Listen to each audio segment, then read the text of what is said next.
یہ اس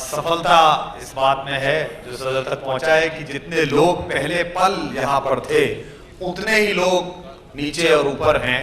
یہ آپ کی سفلتا ہے اور یہ آپ کا جادو ہے. دوستو ہندوستان میں بھی اور پاکستان میں بھی جو سنجے ورما صاحب بول کر گئے تھے کہ ان میں کوئی آئٹم نمبر نہیں ہے, ہندوستان پاکستان میں 100 کروڑ 150 کروڑ کی ایک فلم بنتی ہے, اس میں 2-3 ہزار لوگ ایک سال محنت کرتے ہیں سیٹ پر, میوزک پر. وہ 2.5 گھنٹے کی فلم بنتی ہے راون, جسے دیکھنے جاؤ تو میگھناد سے نہیں ہوتی. لیکن یہ جو ادب کی محفل ہے, یہ ہندی اور اردو کا قبیلہ ہے, یہ ہمارا خاندان ونش ہے کہ اتنے گھنٹے تک لگاتار آپ الگ الگ رنگ الگ الگ چیزیں سن رہے ہیں, اور اس سب کا سارا شرے جاتا ہے یہ پودا جو آج 4 سال میں یہاں پہنچا ہے کہ جس کی خوشبو ہندوستان تک پہنچی ہے, ہماری ایسوسیشن کی. اس کی جڑ میں جنہوں نے کھاد دیا ہے, پانی دیا ہے, سنبل دیا ہے, ہم سب کے آدرنیے. اور میں انہیں ہندی اردو غزل کا پتر پروش کہتا ہوں.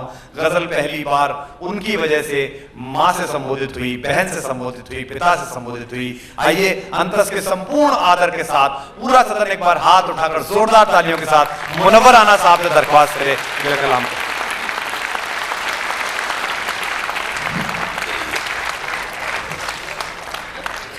موجود حاضرین, بہت زیادہ وقت نہیں لوں گا.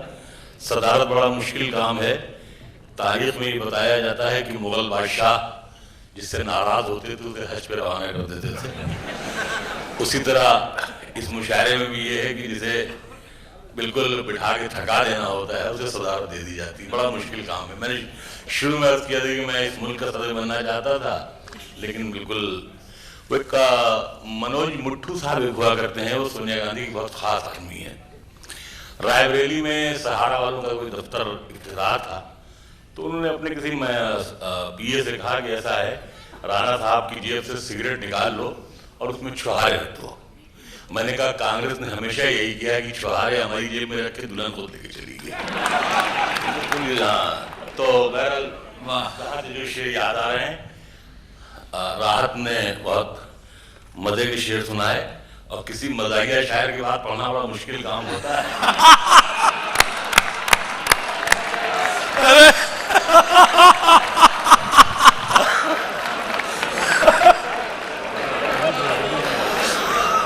کتاب پہ کتاب رکھ دی. اب اگلے سال ہاں رائٹ.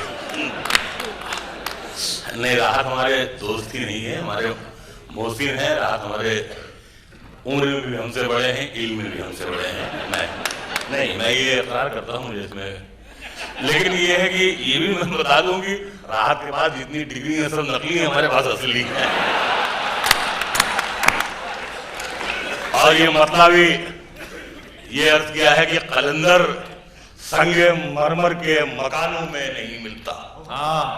قلندر سنگ مرمر کے مکانوں میں نہیں ملتا, میں اصلی گھی ہوں بنیے کی دکانوں میں. قلندر سنگ مرمر کے مکانوں میں نہیں ملتا, میں اصلی گھی ہوں بنیے کی دکانوں میں نہیں ملتا.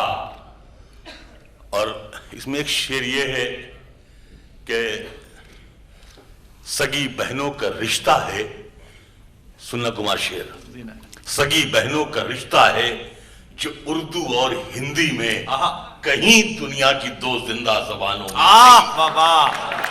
سگی بہنوں کا رشتہ ہے جو اردو اور ہندی میں کہیں دنیا کی 2 زندہ زبانوں میں نہیں ملتا. فضا سے شام ہوتے ہی پرندے لوٹ آتے, فضا سے شام ہوتے ہی پرندے لوٹ آتے ہیں, زمین پر جو سکون ہے آسمانوں میں نہیں, زمین پر جو سکون ہے آسمانوں میں نہیں ملتا, زمین پر جو سکون ہے آسمانوں میں نہیں ملتا. حضرت جیسا آپ کو معلوم ہے کہ میں جیسے بیمار رہا, ابھی 3 مہینے میں مستقل میں ایمس میں بھرتی تھا, 3-4 بار پھر پیر کھولا گیا گھٹنا. تو میں نے ڈاکٹر سے کہا کہ اس میں چین لگا دیجئے, بار بار آپ کھولتے ہیں کاٹتے ہیں. بہرحال تو وہاں ہسپتال میں لیٹے یہ خیال آیا کہ 2-4 مہینے میں ہم بھی 60 برس کے ہو جائیں, کچھ کیا نہیں. تو ہم اپنی زندگی، ہم خود اپنا احتساب ایسے کر رہے تھے جیسے سائیکل کا پنکچر بنانے والا ٹیوب کو نچا کر دیکھتا ہے، اور وہی جو جس کی سائیکل ہوتی ہے وہ سوچتا ہے ایک ہی پنکچر نکلے تو اچھا ہے، ورنہ اور دینا پڑے گا پیسہ۔ تو بالکل ایسے ہی میں خود احتسابی میں مبتلا تھی۔ میں نے 60 برس میں کوئی نیک کام ایسا نہیں کیا، بہت عبادتیں نہیں کی، بہت خدمتیں نہیں کی، بہت دعائیں نہیں لیں، کوئی ایسا بڑا تیر نہیں مارا، کچھ لکھا نہیں، کچھ پڑھا نہیں۔ میں نے کچھ شعر کہے میں نے وہاں، ایک یہ آپ کی نظریں خاص طور سے سنیے گا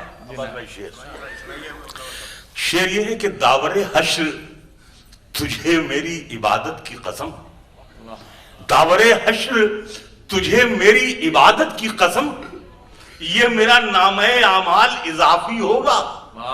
داور حشر تجھے میری عبادت کی قسم، یہ میرا نامہ اعمال اضافی ہوگا، نیکیاں گننے کی نوبت ہی نہیں آئے گی، میں نے جو ماں پہ لکھا ہے وہی کافی واہ،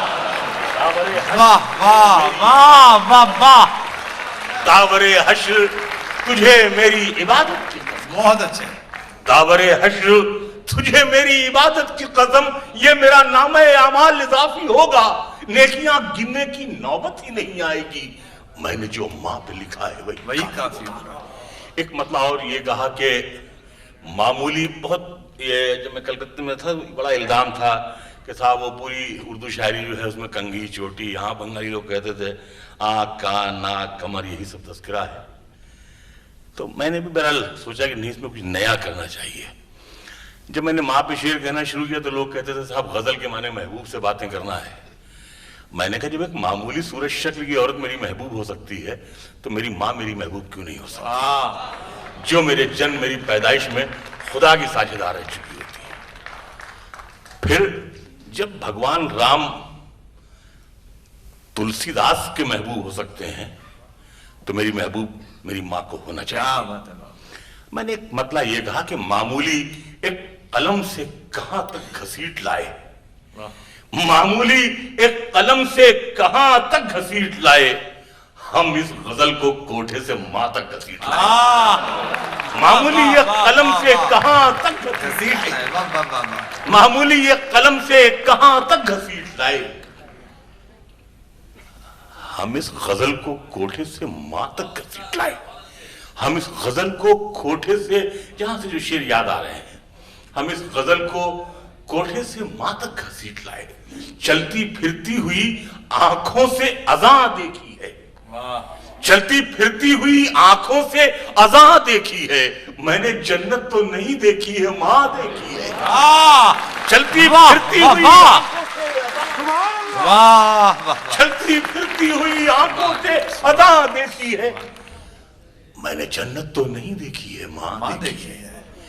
ایک دن میں نے، آپ تمام حضرات کی دعا سے بھی والدہ ہیں میری، ایک دن میں ان سے کہنے لگا کہ اماں میں بوڑھا ہو رہا ہوں۔ کہہ لیں تو کیسے بوڑھا ہو جائے گا، جس کی ماں زندہ رہتی وہ بوڑھا نہیں ہوتا ہے۔ تو میں نے کچھ شعر میں نے اس لینگویج سے نکالے،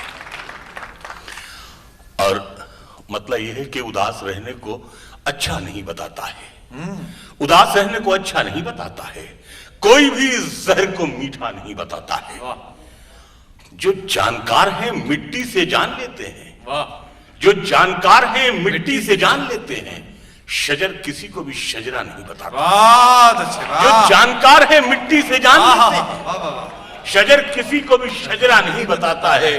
یہ ہماری بہنیں ہماری بیٹیاں بیٹھی، شعر اس میں یہ ہے کہ کل اپنے آپ کو دیکھا تھا ماں کی آنکھوں میں، کل اپنے آپ کو دیکھا تھا ماں کی آنکھوں میں، یہ آئینہ ہمیں بوڑھا نہیں بتاتا، کل اپنے آپ کو دیکھا تھا ماں کی آنکھوں میں، یہ آئینہ ہمیں بوڑھا نہیں بتاتا ہے۔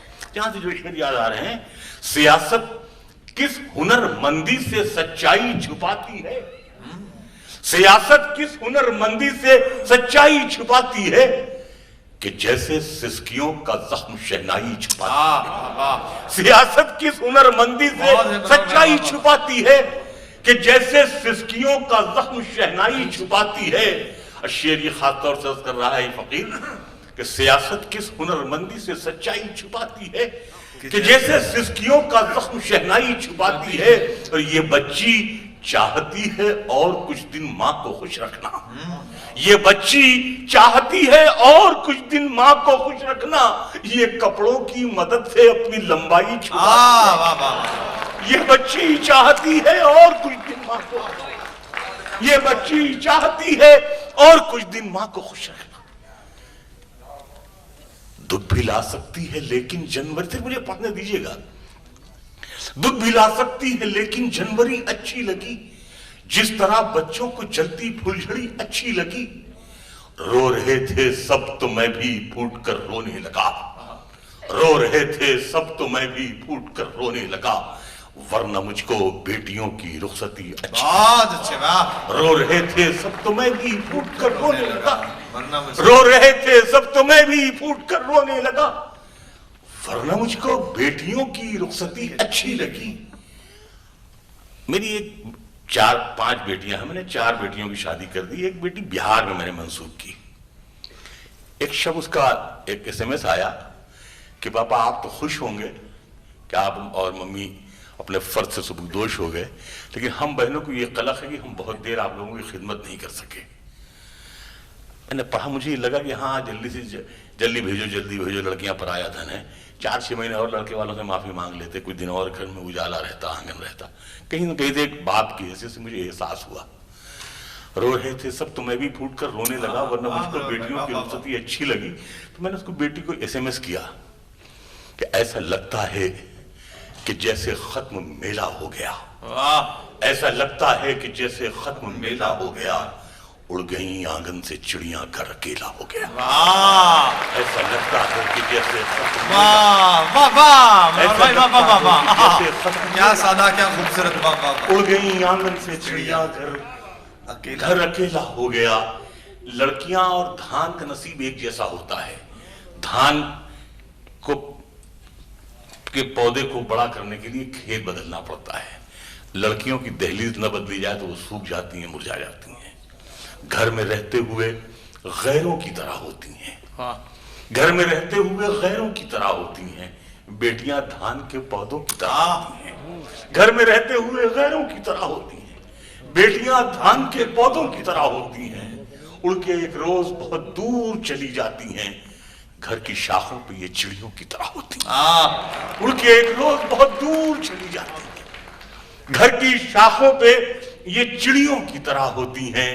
رو رہے تھے سب تو میں بھی پھوٹ کر رونے لگا. ورنہ مجھ کو بیٹیوں کی رخصتی اچھی لگی. اور تیرے دامن میں ستارے ہیں تو ہوں گے اے فلک, مجھ کو اپنی ماں کی میلی اوڑھنی ہے.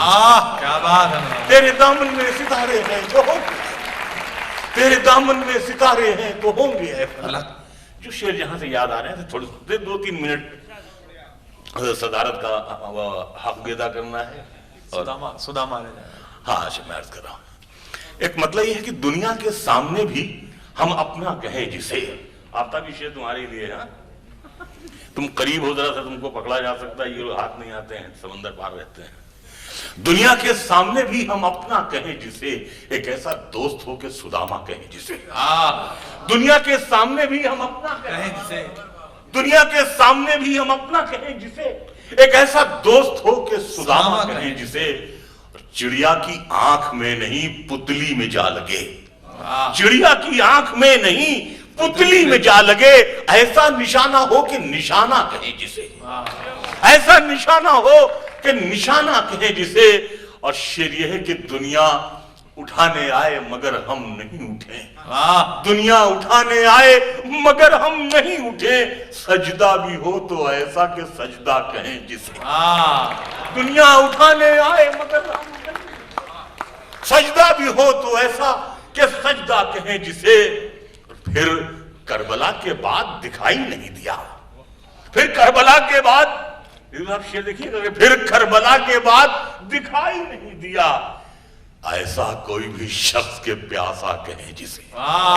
پھر کربلا کے بعد دکھائی نہیں, پھر کربلا کے بعد دکھائی نہیں دیا. ایسا کوئی بھی شخص کے پیاسا کہیں جسے. اور کل تک عمارتوں میں تھا میرا شمار بھی, اب ایسا ہو گیا ہوں کہ ملبہ کہیں جسے. کل تک عمارتوں میں تھا میرا شمار بھی, ایک مطلب یہ ہے کہ سمجھ فرما دیجیے کہ ایک بار بات سننا شیر، ایک بار پھر سے مٹی کی صورت کرو مجھے، ایک بار پھر سے مٹی کی صورت کرو مجھے، عزت کے ساتھ دنیا سے رخصت کرو مجھے، ایک بار پھر سے مٹی کی صورت کرو مجھے، عزت کے ساتھ دنیا سے رخصت کرو مجھے، عزت کے ساتھ دنیا سے رخصت کرو مجھے۔ اور تم نے تو خود کہانی کو رنگین کر دیا، پانی نے کب کہا تھا کہ شربت کرو، تم نے تو خود کہانی کو رنگین کر دیا، پانی نے کب کہا تھا کہ شربت کرو مجھے۔ اور شعر یہ کہ جنت پکارتی ہے کہ میں ہوں تیرے لیے، جنت پکارتی ہے کہ میں ہوں تیرے لیے، دنیا گلے پڑی ہے کہ جنت کرو مجھے، دنیا گلے پڑی ہے کہ جنت کرو مجھے، جنت پکارتی ہے کہ بہت بڑھیا شعر ہے، واہ واہ، دنیا گلے پڑی ہے کہ جنت کرو مجھے۔ دو تین شعر غزل کے اور میں اجازت کو میں پڑھ دوں گا۔ ایک زخمی پرندے کی طرح جال میں، ایک مطلب ایک شعر اور میں نے شاید پہلے بھی پڑھا ہے، یہ عباس بھائی بیٹھے ہوئے ہیں، بڑے سب ہمارے آپ کے جھگڑے رہتے ہیں ہندوستان پاکستان کے، سماعت فرمائیے۔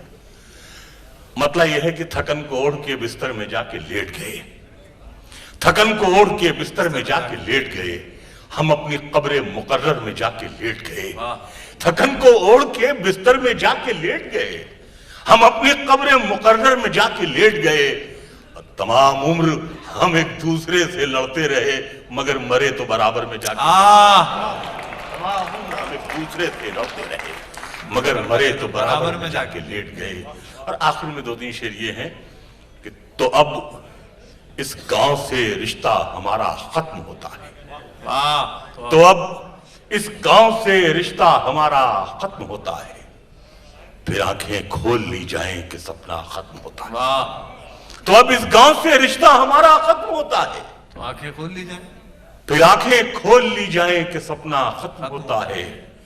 اور شعر یہ ہے کہ مقدس مسکراہٹ ماں کے ہونٹوں پر لرزتی ہے، بہت مقدس مسکراہٹ ماں کے ہونٹوں پر لرزتی ہے، کسی بچے کا جب پہلا سپارہ ختم ہوتا ہے، مقدس مسکراہٹ مقدس مسکراہٹ ماں کے ہونٹوں پر لرزتی ہے، کسی بچے کا جب پہلا سپارہ ختم ہوتا ہے۔ اور شعر آخر یعنی صدارتی کلام کا یہ شعر آخر یہ ہے کہ بہت دن رہ لیے دنیا کے سرکس میں تم حیرانہ، بہت دن رہ لیے دنیا کے سرکس میں حیران تم حیرانہ، چلو اب اٹھ لیا جائے تماشا ختم ہوتا ہے۔